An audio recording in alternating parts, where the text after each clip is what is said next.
Welcome to ஜூகி moms kitchen. ரொம்ப சூப்பர்பான without ஆடல் எனி மசாலாஸ் எதுவுமே கிடையாது. பாஸ்மதி ரைஸ் சிக்கன் பிரியாணி எப்படி பண்ணுறது பார்த்துடலாம். நிறைய வாட்டி பிரியாணி மசாலா, கரம் மசாலா, சிக்கன் மசாலான்னு போட்டு ஏதோ டேஸ்ட்டை கெடுத்துடுற மாதிரியே இருக்குது. கடையில் செய்கிற மாதிரியே செஞ்சு சாப்பிடணும் அப்படின்ட்டு ஒரு ஆசை. ட்ரை பண்ணிகிட்டே இருப்போம். ஆனால் இது கிட்டத்தட்ட வந்திருந்தது. எதுவுமே கிடையாது, ஒன்லி சில்லி பவுடர் மட்டும்தான். எப்படின்னு பார்த்துடலாம் வாங்க. நல்லா சிக்கனை வந்து மஞ்சள்தூள் போட்டு கழுவி எடுத்து வச்சுக்கலாம். அதை இன்னும் எக்ஸஸாக இருந்ததுன்னா 65யும் போட்டிருக்கலாம். ஆனால் வாங்கிட்டு வந்ததே 1/2 kgன்றனால வெறும் பிரியாணிக்கு மட்டும் எடுத்துக்கலாம். என் பொண்ணுக்கு டெய்லி பிரியாணி வேணுமா, எங்கே போகிறது, தக்காளி சோறு தான் கிண்டி கொடுத்து ஏமாற்ற வேண்டியதாக இருக்குது. சரி, ஓகே. 1 glass ஆஃப் ரைஸ்க்கு 1.5 tumbler வாட்டர் எடுத்துக்கணும். இதை நல்லா ஞாபகம் வச்சுக்கோங்க. நம்ம இந்த மாதிரி கட்டிங் பண்ணும்போது ஊற வச்சுக்கிட்டாவே போதும்.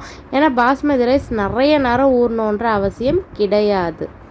ஓகே, சரி, ஓகே. வெங்காயம்லாம் நல்லா நீல வாக்கில் ஸ்லைஸ் பண்ணி எடுத்துக்கலாம்.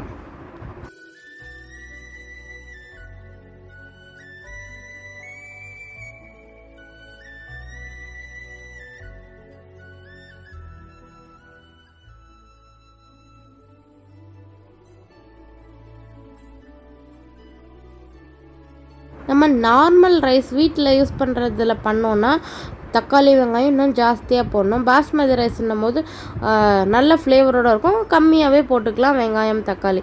அதே மாதிரி நீல வாக்கிலே அரைஞ்சிக்கலாம். டொமேட்டோவையும் கட் பண்ணி எடுத்து ஓரம் வச்சாச்சு. இந்த புதினா இருக்கே அவ்வளோ ஸ்பெஷல் எனக்கு. ஏன்னா என் வீட்டு தோட்டத்தில் விளைய வச்சு எடுத்ததுன்னா எப்படி இருக்கும், ஆசையாக தானே இருந்தது. எடுத்து அவனையும் கழுவி ஓரமாக வச்சாச்சு. பச்சை மிளகா, கீரைலாம் வேணாம், அப்படியே உள்ளே தூக்கி போட்டுற வேண்டியதான். நான் ஒரு 3 பச்சை மிளகா எடுத்துக்கிட்டேன். அடுப்பை பற்ற வச்சுட்டு குக்கரை தூக்கி வச்சிடலாம். தேவையான அளவு எண்ணெய், நெய் ரெண்டுமே சேர்த்துக்கலாம். நெய் ஆப்ஷனல் இருந்தால் சேர்த்துக்கலாம், இல்லைன்னா தேவை கிடையாது. இருந்தனால நான் சேர்த்துக்கிட்டேன். பட்டை, கிராம்பு, கரம் மசாலா, அந்த ப்ளா அதெல்லாம் எடுத்து உள்ளே போட்டுற வேண்டியதான். அவனை வாசனை பொருட்களை உள்ளே போட்ட பின்னாடி ஒரு மனம் வரும். அது வந்த பின்னாடி நம்ம ஆனியனை சேர்த்தா போதும்.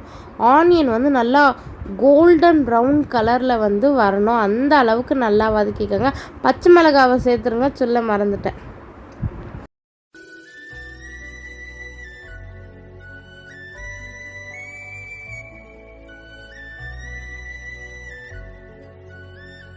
நல்லா வதங்கினதுக்கு பின்னாடி ஃப்ரெஷ்ஷாக அரைச்ச இஞ்சி பூண்டு பேஸ்ட்டு அவனையும் எடுத்து தேவையான அளவு உள்ளே சேர்த்துக்கலாம். இதுக்கு அடுத்து புதினாவும் சேர்த்துக்கலாம். அதை இந்த தக்காளி வதங்குற ஸ்டேஜ்லேயே வந்து இந்த மிளகாத்தூள் சேர்த்துடலாம் அப்படின்னு சொல்லுவாங்க. நம்ம இதிலே சேர்த்துக்கலாம். ஏன்னா அப்போ தான் இந்த கலர் பவுடர்லாம் ஆட் பண்ணாமல் இதுவே நல்ல கலர்ஃபுல்லாக இருக்கும். நான் உண்மையாகவே வேறு எந்த மசாலாவுமே ஆட் பண்ணலை, அவ்வளோ டேஸ்ட்டாக வந்திருந்தது. ட்ரை பண்ணி பாருங்கள் நீங்களும். தக்காளி நல்லா அந்த குழைவான ஸ்டேஜுக்கு வர வரைக்கும் வதக்கிக்கலாம். மூடி போட்டு வச்சிடலாம் கொஞ்ச நேரத்துக்கு. வதங்கிறதுக்காக கொஞ்சமாக உப்பும் சேர்த்துக்கலாம்.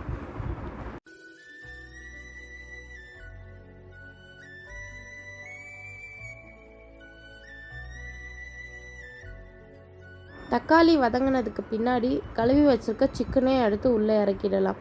கொஞ்சம் நேரம் இதில் இருந்தும் கொஞ்சம் வாட்டராக வரும், அதை வேகட்டும். அதுவும் கொஞ்சம் வெந்ததுக்கு பின்னாடி தேவையான அளவு தண்ணி கணக்கு பண்ணி எடுத்து உள்ளே ஊற்றிக்கலாம்.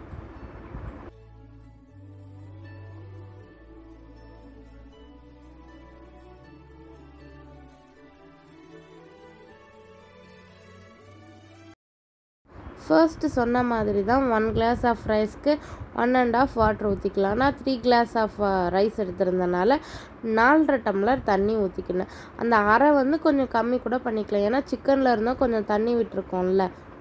அரிசியை வடிகட்டி தான் எடுத்து போட போகிறோம். ஆனாலும் அதில் கொஞ்சமாக ஒரு வாட்டர் இருக்கும்ல, அதனால் கொஞ்சம் அந்த அரையிலேருந்து கொஞ்சம் கம்மி பண்ணிக்கலாம். கொஞ்சம் அந்த கேர்டு எதுக்குன்னா புளிப்புத்தன்மைக்கும் ரைஸ் வந்து நல்லா சாஃப்டாக வரணும் அப்படின்றதுக்காகவும்.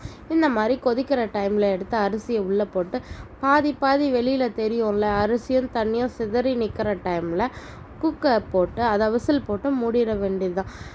ஃப்ளாஷை ஆன் பண்ணி ஆஃப் பண்ணி காட்டுறேன்னா எந்த மசாலாவும் ஆட் பண்ணலை, கலரும் போடலை. ஏன்னா நம்ம இந்த வதக்கும் போதே சில்லி பவுடரை சேர்த்தனால இப்படி லாஸ்ட்டாக வந்து கொஞ்சம் கடையோட டச்சும் குடுக்கணுன்றதுக்காக கொஞ்சமா கேசரி பவுடர மேல ஊத்தியிருந்தேன். அது கூட ஏன்னா, என் பொண்ணுக்காக தான். அவ வந்து அப்படியே நம்ம இப்படி தானே சாப்பிட்டு பழகிட்டோம். அந்த கடையிலேருந்து வாங்கும்போது இப்படி இருந்ததா? ஸோ வீட்லயும் ட்ரை பண்ணும்போது இப்படி இருக்கணுன்றதுக்காக சாப்பிட்டுட்டோம் மறந்து எல்லாரும். அப்புறமா வீடியோ எடுக்கிறேன்.